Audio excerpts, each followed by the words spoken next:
Марина Абдурахманович, конечно, эту концепцию поддерживаем, несмотря на то, что Кабмин считает, что в данной редакции он нецелесообразный, но ответственность товаропроизводителей в части обращения с отходами производства и потребления необходимо отрегулировать.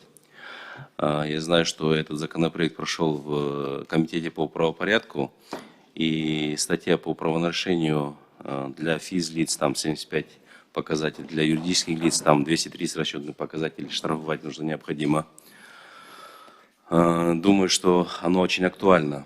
Но есть вопрос по второму статье 2, где законопроекта, где инициаторы говорят, что якобы не понесут никаких расходов. В этой части можете кратко объяснить, что думает инициатор по предложению Кабмина по исключению вот этой статьи? Потому что вы же знаете, если Кабмин не поддержит, да, как вы будет правильно работать, отметили, да? Кабмин не поддерживает только в той части, где мы говорим об освобождении НДС тех оборудований, которые будут завозиться. Я с ними здесь согласился, поэтому мы идем дальше, и во втором чтении мы этот пункт уберем, и тогда все будет в порядке. А в остальных случаях, наоборот, Кабмин поддерживает, он на самом деле чуть не упал, потому что услышал, что не поддерживает. Здесь, наоборот, все поддерживают. Только тот пункт, я согласен его убрать во втором чтении. Прошу поддержать в первом чтении, а во втором чтении мы уберем. Конечно, Марина Абдурахмановна, здесь нужна такая некая сортировка, да, обработка, переработка и обезвреживание отходов. Вот в этой части свое видение по этим направлениям, как вот будет оно происходить, да, в общем? Ну, как я уже говорил, сейчас существует сбор на пластик и существует на пакеты.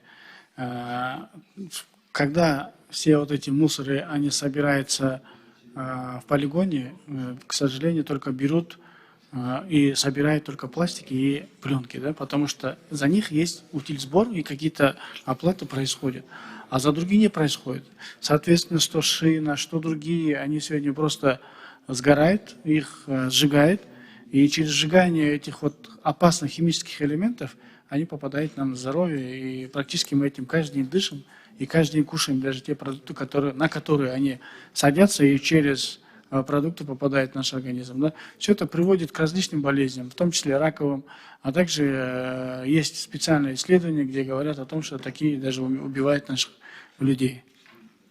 Топтур айтасыз, Марина Абдурахманович, конечно же, Холдо пересечусь керек. Вот в 2013 году вы знаете, что этот вопрос был очень актуален, и ЕБРом было выделено 22 миллиона евро, да, тогда на рассмотрение этого вопроса. Но почему-то тема, спустя десятилетия мы обратно возвращаемся к этому. Уже почти 11 лет прошло. Куда они направили, что сделано было, практически ничего не было. И здесь есть опасность, что главное, чтобы при принятии этого закона, чтобы оно работало, чтобы оно было актуальным. Анакин, конечно же, много проблем требует решения касательно закрыть вот эти несанкционные все свалки, да, в первую очередь. Решить вопрос по раздельного сбора отходов, там, внедрять и стимулировать малоотходные и безотходные технологии, активно стимулировать создание предприятий по переработке, создавать госпредприятия, которые бы занимались переработкой мусора, ушун барын комплексту чечип коюш керек. Анан кейін, конечно, любой вопрос касательно экологии, без все қолдау беришибиз керек. Успехов, я думаю, что этот закон сработается. Рахмат.